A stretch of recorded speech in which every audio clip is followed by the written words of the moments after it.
Bonjour à tous et bienvenue sur cette vidéo. Je vais vous présenter mon mémoire et projet de thèse en 180 secondes. Comme le temps est compté, on va tout de suite passer au cœur du sujet.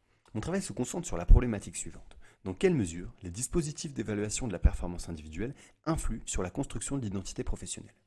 Si vous êtes toujours ici après cette phrase, c'est que soit le sujet vous intéresse et c'est tant mieux, soit que vous n'avez pas eu le temps de quitter, alors restez encore un peu. Une si longue phrase pour se demander quoi finalement?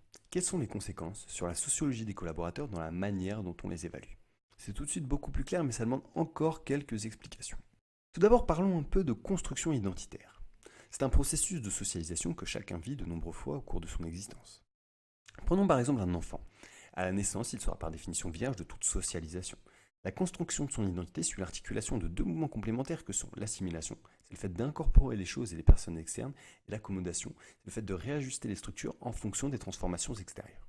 Ces mouvements permettent à l'individu de développer des conduites sociales appropriées, lesquelles sont essentielles pour l'équilibre de tout collectif, dont le milieu de travail. Voilà pourquoi il est intéressant d'étudier l'identité professionnelle.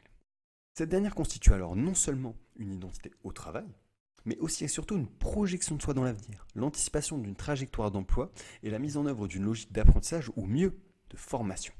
Ces définitions nous permettent de distinguer quatre grands idéotypes identitaires. Identité d'entreprise, identité de réseau, identité d'expert et identité d'exécutant, selon le fonctionnement de deux mécanismes. Tout d'abord, la cohérence entre l'identité passée de l'individu et l'identité en devenir, c'est l'aspect biographique.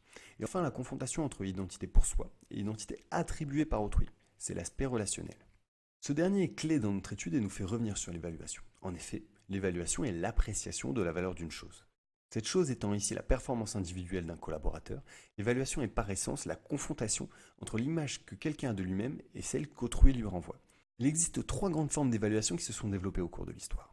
Le système de notation, hérité du système scolaire et qui a pour objectif d'apprécier rationnellement la valeur professionnelle d'un travailleur. L'évaluation par objectif, développée à la suite de la Seconde Guerre mondiale et qui prend le postulat que la performance globale de l'entreprise peut être découpée en somme de performances individuelles. Et l'appréciation individuelle, née dans les années 70 avec le soutien de l'école des relations humaines, qui souligne l'aspect relationnel de l'évaluation.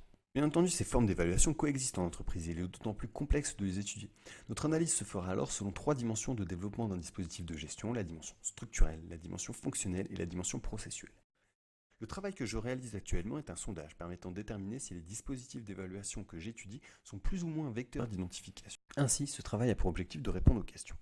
Les dispositifs d'évaluation sont-ils des vecteurs importants d'identification professionnelle? Dans quelle mesure existe-t-il des différences entre les dispositifs de gestion?